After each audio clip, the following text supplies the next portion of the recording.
প্রিয় শিক্ষার্থীরা, হ্যাঁ তোমরা কেমন আছো? আশা করি যে যেখান থেকে ক্লাস দেখছো সবাই ভালো আছো এবং সুস্থ আছো। আজকে চলে এসেছি এসএসসি আইসিটি একটি গুরুত্বপূর্ণ ক্লাস নিয়ে। ক্লাসটি হচ্ছে চতুর্থ অধ্যায়ের একটি পরীক্ষার প্রশ্ন। তো দেখো, আজকে একটু ভিন্ন আঙ্গিক একটি প্রশ্ন নিয়ে হাজির হয়েছি। এটি আলিম পরীক্ষা অর্থাৎ মাদ্রাসা বোর্ড 2019 সালে এসেছিল। তো চলো আমরা দেরি করে ক্লাসটা শুরু করি। তবে এটা বলে রাখি যে প্রশ্নটা একটু ভিন্ন হলেও প্রশ্নটা কিন্তু সহজ। তো তোমাদের আশা করছি ক্লাসটা অনেক উপকারে আসবে। দেখো, প্রথমে আমাকে এখানে একটা HTML এর একটা কোড দিয়েছে। কোড দেওয়া ব্যবহার করতে দৃশ্যকল্প 1 এর ব্রাউজার যেভাবে প্রদর্শিত হবে, অর্থাৎ এটার কোডটা ব্যবহার করে যে জিনিসটা প্রদর্শিত হবে সেটা আমাকে লিখতে বলেছে। এটা এতই সহজ, কি বলবো, বলার মানে অবকাশ হয় না। এখন কেন এটা বলার একটা ভিন্ন দিকে বস্তু আমরা সবসময় কি শিখি, আমাকে একটা টেবল দিবে বা কোনো কিছু দিবে, আমি কি করবো, কোডটা লিখবো। এখন আমাকে উল্টো কোড দিয়ে দিচ্ছে, আমি শুধু উত্তরটা লিখবো।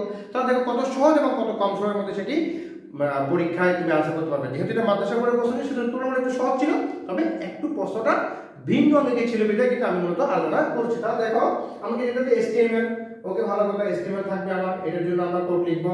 এরপরে হেড থাকবে, এরপর আমাকে কিন্তু OL থাকবে, অর্থাৎ OL মানে কি, অর্ডার লিস্ট। তো অর্ডার লিস্টটা আমাদেরকে মানে লিখে দেখাতে হবে, আমাকে তো কোডটা লিখতে হবে না। কেন হবে না? কারণ OL দিয়ে আমরা অর্ডার লিস্ট বুঝতে পারছি এটা বোঝার জন্য। এবং এখানে দেখো, এটা তিনটা আমার লিস্ট আইটেম আছে, কিন্তু আমার শুরুটা হচ্ছে কি দিয়ে, এ দিয়ে। তাহলে আমি কি লিখবো উত্তর লেখার সময়?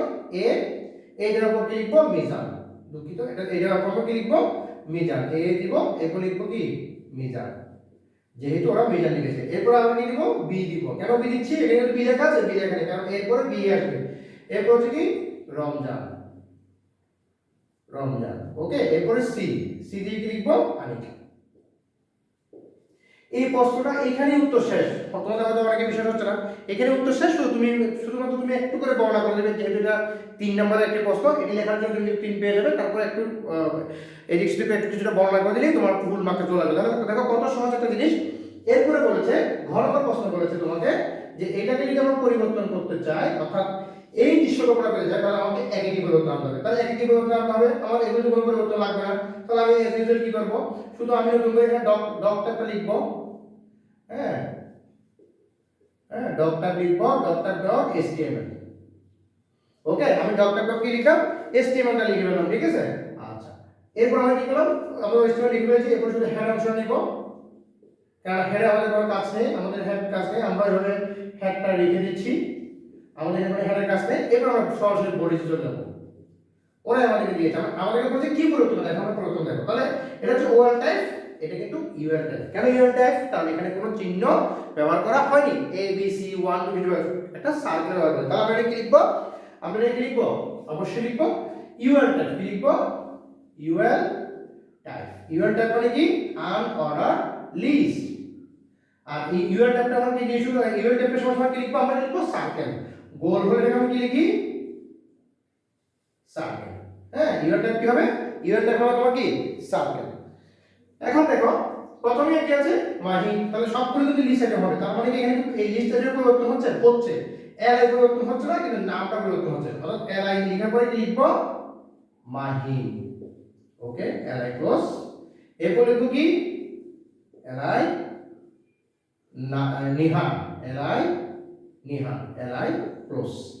এরপর লিখবো কি? এলআই জারিফ এবং এলআই ক্লোজ করে দিলাম। এরপর আবার কি লিখবো? এলআই, এখানে যেটা আছে এলআই রাফি এবং এলআইটা ক্লোজ করে দিলাম। যেহেতু এলআই ক্লোজ করেছি, এখানে ওরা ওএল শুরু হয়েছিল, আমরা ইউএল শুরু করেছি, আমরা কি ক্লোজ করব? ইউএলটা ক্লোজ করে দিব এবং বডিটা ক্লোজ করে দিব। আমরা এখানে বডি শুরু করেছি, আমরা এখানে বডিটা ক্লোজ করে দিব এবং HTML শুরু করেছিলাম, আমরা HTMLটা ক্লোজ করে দিব। এবার দেখো, এই হচ্ছে আমার ঘরটা প্রশ্নের উত্তর। অনেকে হয়তো এই ধরনের প্রশ্ন যখন আমরা দেখি, যারা পারে না তাদের জন্য তো অবশ্যই ওয়েলুইশ। অনেকে মনে করেন এটা অনেক কঠিন প্রশ্ন হবে, আমি কি উত্তর করবো। কিন্তু দেখো, দুটো প্রশ্ন উত্তর করে তোমার সর্বোচ্চ 10 মিনিটের বেশি সময় লাগবে না। এই সময়টা তুমি তোমার অন্য একটা প্রশ্নে ইউজ করতে পারবে। পরীক্ষার সময় কিন্তু তোমাকে এই কৌশলগুলো কিন্তু তোমাকে অবলম্বন করতে হবে। আশা করি ক্লাসটা তোমাদের জন্য উপকার বয়ে আনবে। আর যদি সেটা হয়ে থাকে এবং তোমরা অবশ্যই সেটা বুঝে থাকো, তোমরা তোমার বন্ধুদের ক্লাসটা শেয়ার করবে। যদি সম্পূর্ণ সমস্যা হয়, অবশ্যই ক্লাস আপনারা আমাকে কমেন্ট সেকশনে জানাবে, আমি চেষ্টা করব তোমাদেরকে সেটি বুঝিয়ে দেওয়ার জন্য। এবং তার পাশাপাশি যদি তোমরা আমার কাছ থেকে টিউশন নিতে চাও, তোমরা অবশ্যই আমার যে হোয়াটসঅ্যাপ নাম্বার আছে, আমার প্রত্যেকটা ক্লাসের শেষে হোয়াটসঅ্যাপ নাম্বার দেওয়া থাকে, সেখানে আমার সাথে যোগাযোগ করবে এবং অবশ্যই আমার যে পেজটি আছে পেজটি ফলো দিবে এবং প্লাস আমার যে হোয়াটসঅ্যাপ ইউটিউব চ্যানেল আছে সেখানে তোমরা সাবস্ক্রাইব করবে। ধন্যবাদ তোমাদের সবাইকে ক্লাসে দেখার জন্য, ধন্যবাদ।